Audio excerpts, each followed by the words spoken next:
All right, so get this.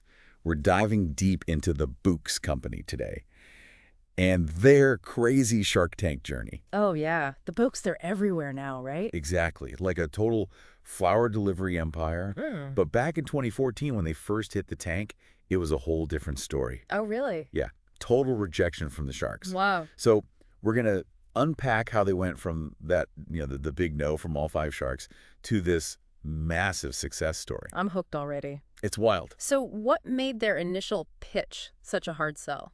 Well, think about it. It was 2014, Okay. and they're coming in with this whole direct from farm, sustainable, transparent pricing thing. Kind of a new concept back then. Totally. And the flower industry, it was like stuck in its ways. Yeah, dominated by those big traditional players. For sure. So the sharks were probably like, what are these guys even thinking? Right, like a bunch of skeptics. Yeah. But here's the thing.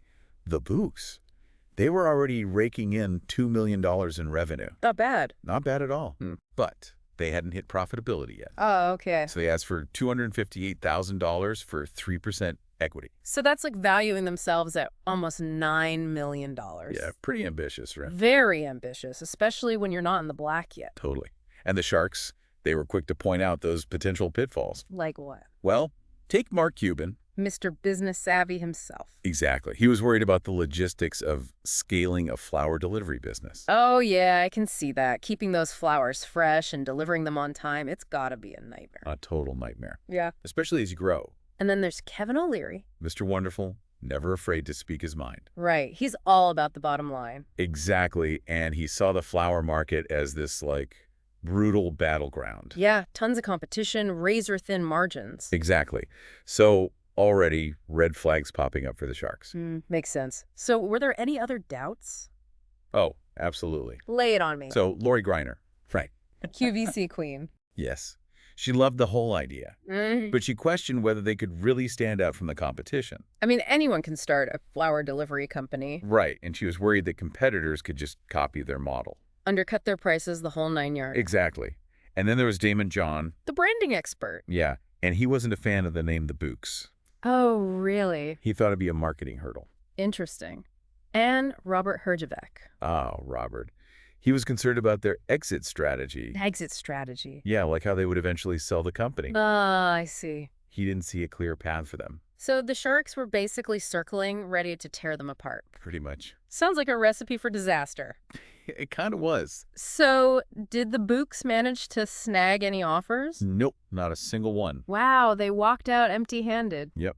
Faced with a whole chorus of I'm outs. Ouch. I mean, you'd think that's the end, right? A dream shattered on national TV. You would think. But... Here's where things take a wild turn. Oh, I knew there had to be a twist. Remember Robert Herjavec? The exit strategy guy. Yeah, well, he actually becomes a key player in their success. What? How does that happen? Well, let's just say, life has a funny way of changing perspectives. But to find out exactly what happened, we'll need to dive into the next part of their journey. But first, we got to take a quick break. Okay, so last we left off, the Bouqs were facing like a total Shark Tank wipeout. Yeah, it was brutal. But obviously they bounced back, like big time. They did. So what happened? How'd they go from 0 offers to flower superstars? Well, it all starts with Robert Herjavec. Remember him? Yeah, Mr. Exit Strategy. Right. So a few years later, in 2017, he's planning his wedding. Okay. And, weddings, they need flowers, lots of flowers. Makes sense. So someone recommended the Bouqs, Oh, interesting. and he decided to give them a try. So he was a customer before he was an investor. Exactly. Yeah. And get this, he loved the experience. The quality of the flowers, the freshness, the whole delivery process, it just blew him away. So from Shark Tank skeptic to happy customer. Totally. And that experience completely changed his mind about the Bouqs. Wow. He reached out to the founder, John Tabis, and said, hey, I want to invest. That's wild. So he just, called him up? Pretty much. And this wasn't just a small investment either. He put in $1.1 million. Serious cash. And he didn't stop there. He also joined their advisory board. So he was really all in. Totally committed. So the Bouqs, they got rejected on Shark Tank, but then a few years later, one of the sharks invests over $1 million. Talk about a plot twist. It's insane. Yeah. But I'm curious, how did the Bouqs use that initial Shark Tank experience even though they got no offers. Did they learn anything from it? Oh, absolutely. They took the sharks' feedback to heart. Like what specifically? Well, remember those concerns about scalability, competition, and branding? Yeah.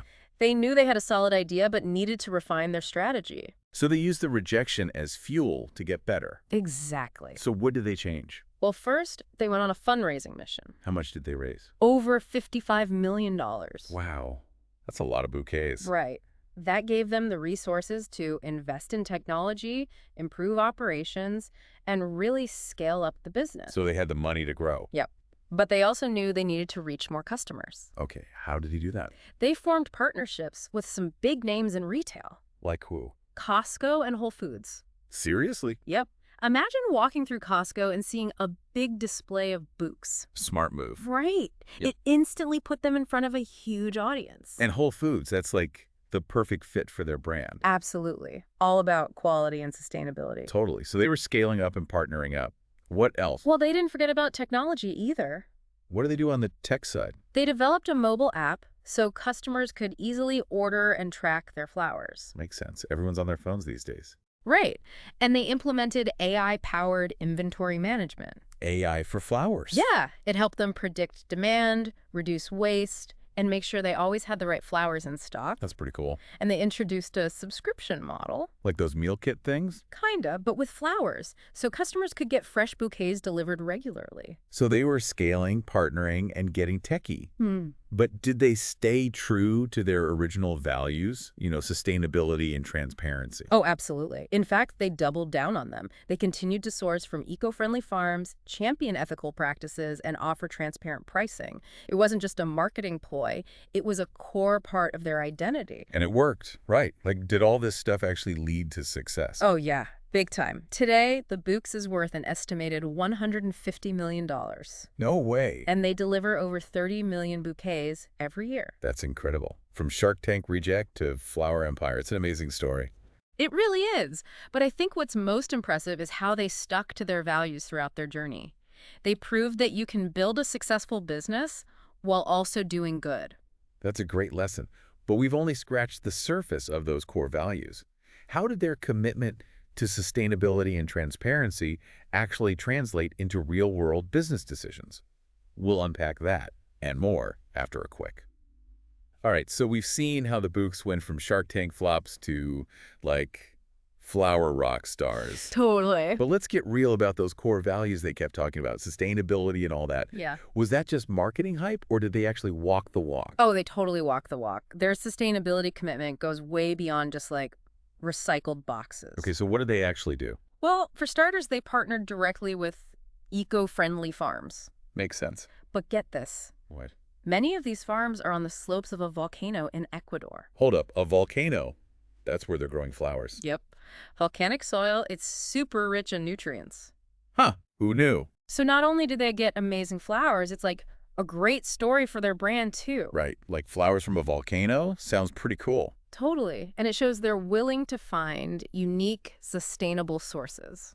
So it's not just about the flowers themselves, it's about the whole story behind them. Exactly. And then there's the transparency thing. Okay, what did they do there? They ditched all the complicated pricing and went with a flat rate. Like one price for everything. Pretty much, $40, and that included shipping. No hidden fees. That's awesome. I hate those hidden fees. Right. It makes things so much easier. Definitely. And it shows they're honest and upfront with their customers. Exactly. And speaking of customers, they wanted to make sure those bouquets arrived fresh. Freshness, that's key with flowers. Totally. So they implemented this cut-to-order system. Cut to order, meaning? Meaning, when you place an order, that's when they cut the flowers at the farm. Oh, wow. So they're not just sitting around in some warehouse. Nope. Straight from the farm to your door. So the flowers are like as fresh as possible. Exactly. No more wilting bouquets. That's awesome. Hey. So they really did back up their values with action. They did. Sustainability, transparency, freshness. It wasn't just marketing. It was part of their DNA. And it resonated with people, right? Big time. These days, consumers care about where their products come from. They want to support businesses that are doing good. Exactly. And the Bouqs tapped into that. So what's the takeaway here for, like, aspiring entrepreneurs? I think the biggest lesson is be authentic. Okay. Don't try to be everything to everyone.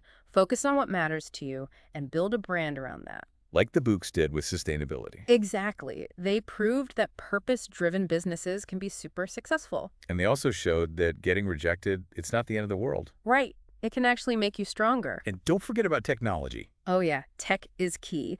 The Bouqs used it to streamline their operations and offer a better customer experience. So purpose, resilience, and tech. That's the winning formula. Pretty much. But there's one more thing I'd add. Timing. Timing. Yeah.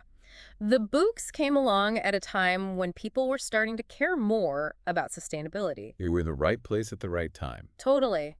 But they also had the right message. It's amazing how it all came together. So to wrap things up, what's the one thing you want our listeners to remember? Good question. I'd say this. Don't underestimate the power of a simple yet impactful idea. Like sending flowers. Exactly. But the Bouqs elevated it. They made it about more than just flowers. Right. They made it about sustainability, about connecting with farms, about making a difference. Exactly. They showed us that even the simplest things can be extraordinary. So to all those budding entrepreneurs out there, what's your simple idea? What's that thing that's been brewing in your mind? Don't let it go to waste. Embrace your vision, stay true to your values, and who knows, maybe you'll be the next Bouqs success story. You heard it here first, folks. That's our deep dive into the Bouqs company. Thanks for joining us, and keep those entrepreneurial dreams blooming.